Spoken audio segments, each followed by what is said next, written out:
Satu tebasan, dan iblis raksasa itu meledak. Tapi ekspresinya tetap dingin. Kalau kamu suka pertarungan epik dan karakter overpower seperti ini, jangan lupa subscribe channel Anime Short. Karena setiap detik di sini selalu penuh kejutan. Chengyu segera mengaktifkan jurus Skeleton Spike, dan tanpa ragu ia menghujamkan tombaknya ke arah Red Moon Demon, hingga tubuh iblis itu terlempar ke udara.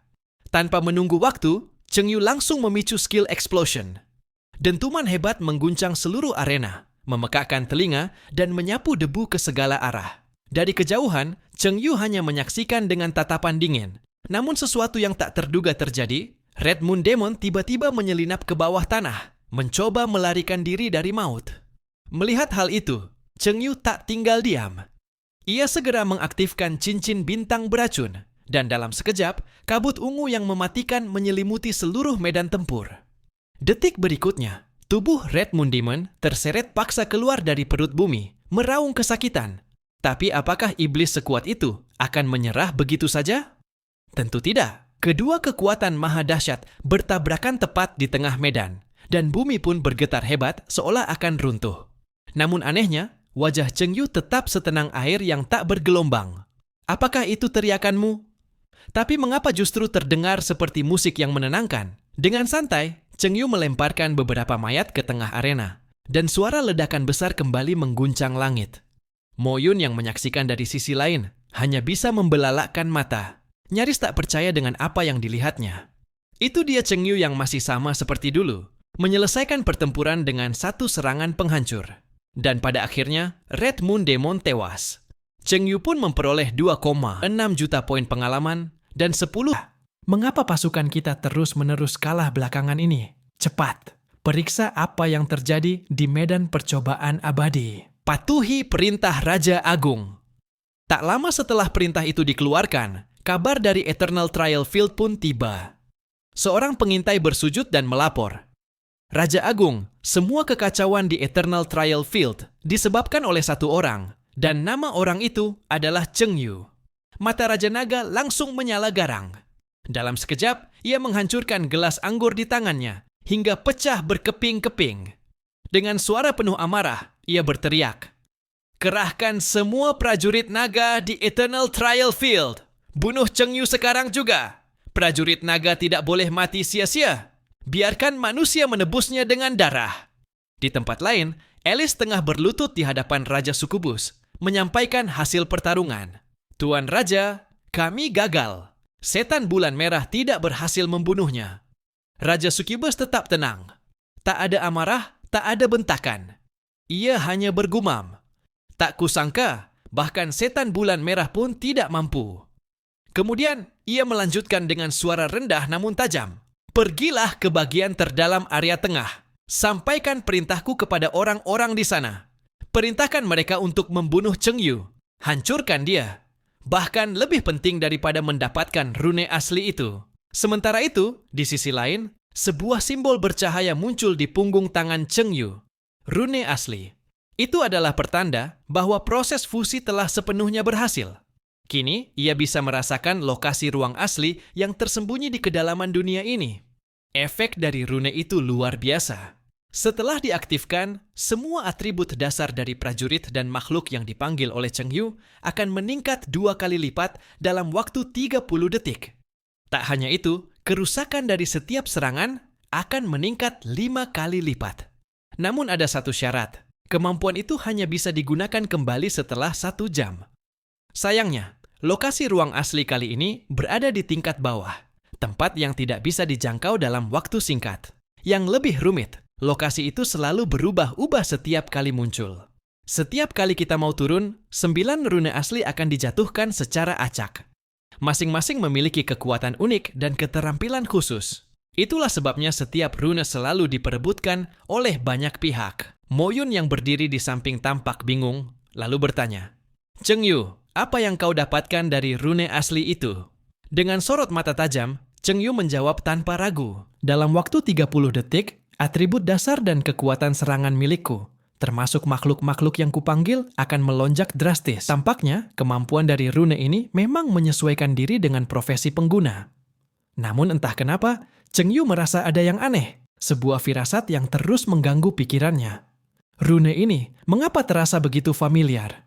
Ia menatap simbol di punggung tangannya dengan seksama.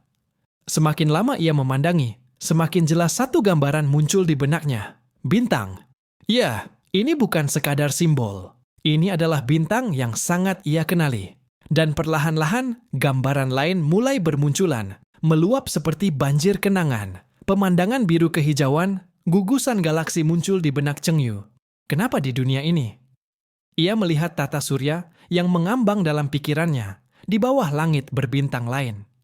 Ia mulai menyadari ada hubungan yang belum terpecahkan antara rune primitif dan tata surya manusia.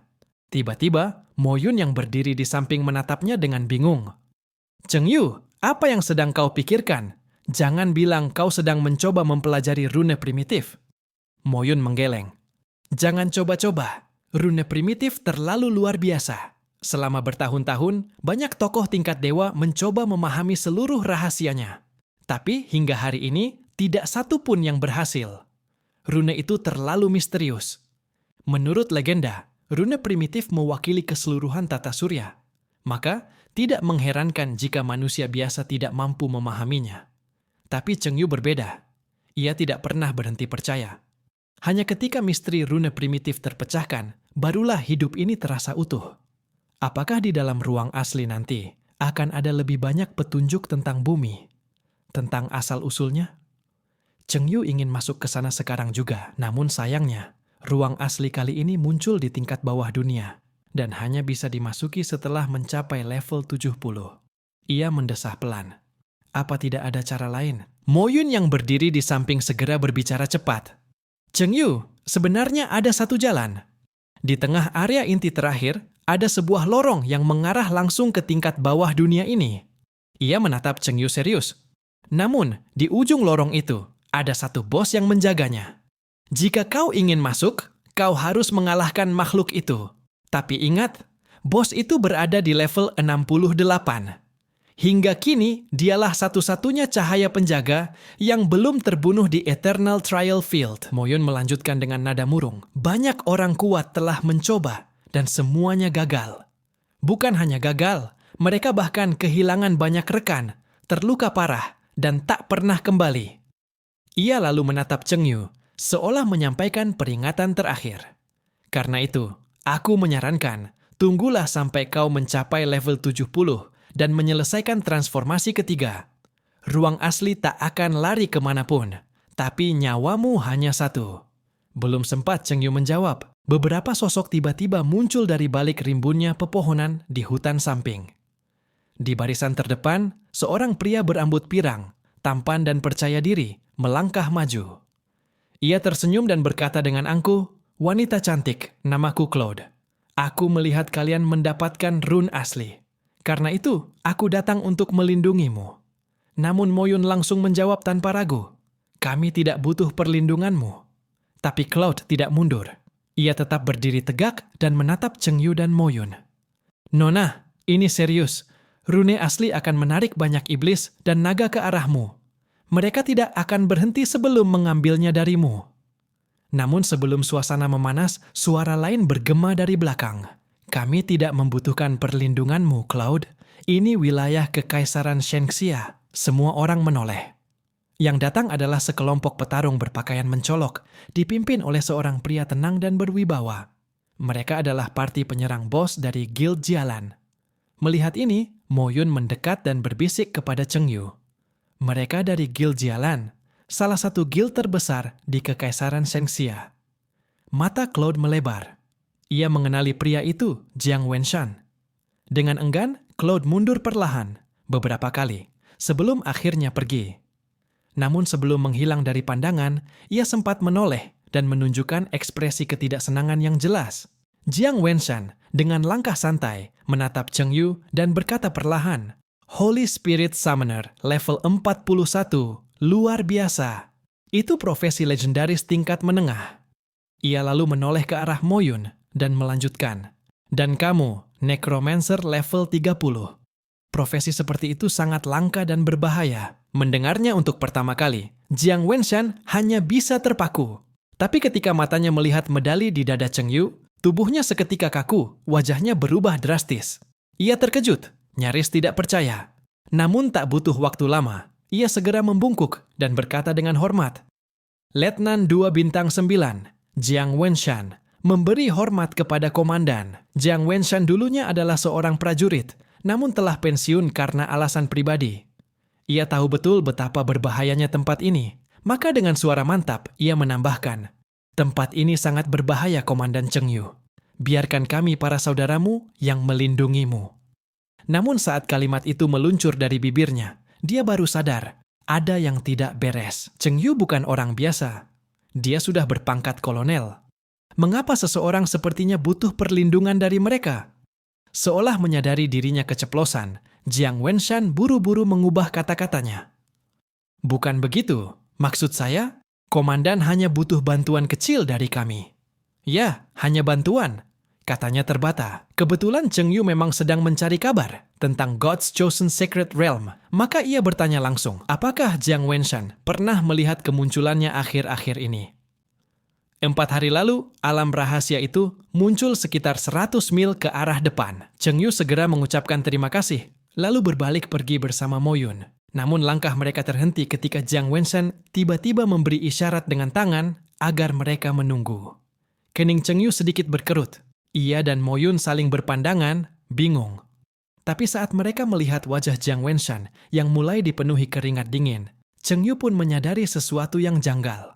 Beberapa orang secara naluriah mengikuti pandangan Jiang Wenshan ke arah Mo Yun. Dan saat itulah Cheng Yu akhirnya sadar. Rune yang tertanam dalam tubuh Mo Yun belum sepenuhnya menyatu. Jiang Wenshan pun langsung berkata dengan tulus, "Komandan Cheng Yu, izinkan saya tinggal dan membantu. Ini bukan soal pangkat. Ini adalah panggilan hati seorang manusia." Namun sebelum mereka bisa bertindak lebih jauh, Jiang Wenshan tiba-tiba menegang. Tatapannya berubah waspada. Sesuatu telah ia sadari. Langit mendadak berubah. Aura gelap menyelimuti cakrawala. Pasukan iblis muncul dari balik awan, membanjiri langit seperti ombak tanpa akhir. Bersama mereka, puluhan profesional naga mengepakkan sayap. Mereka siap menyerang. Namun di tengah semua itu, Cheng Yu tetap berdiri tenang. Tatapannya dingin dan tajam. Sepertinya untuk sementara waktu, kita tidak perlu pergi kemanapun. Dengan cepat, Jiang Wenshan melangkah maju dan memberikan perintah tegas kepada seluruh pasukan. "Semua bersiap, kita akan bertempur." Jumlah musuh memang banyak, tetapi Jiang Wenshan sudah menyampaikan pesan penting itu. Bala bantuan akan segera tiba. Yang perlu mereka lakukan hanyalah bertahan sebentar saja. Namun, baru saja kata-kata itu keluar, sesuatu yang luar biasa terjadi. Semua orang membeku. Mata mereka membelalak, tak percaya dengan apa yang mereka lihat. Cahaya keemasan yang menyilaukan tiba-tiba meledak dari tubuh Cheng Yu. Pancaran auranya membelah langit yang suram. Aura itu bukan aura prajurit biasa.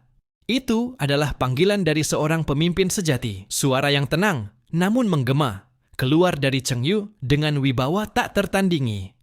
"Aku, Komandan Legiun, mengundang kalian untuk bergabung dalam legiunku." Saat cahaya emas terus memancar, seluruh medan terasa berhenti sejenak. Detak jantung para prajurit seperti ikut larut dalam keheningan yang suci. Dan untuk pertama kalinya mereka tahu, mereka tidak sedang bertempur sendirian. Mereka sedang berjuang di bawah panji sang legenda.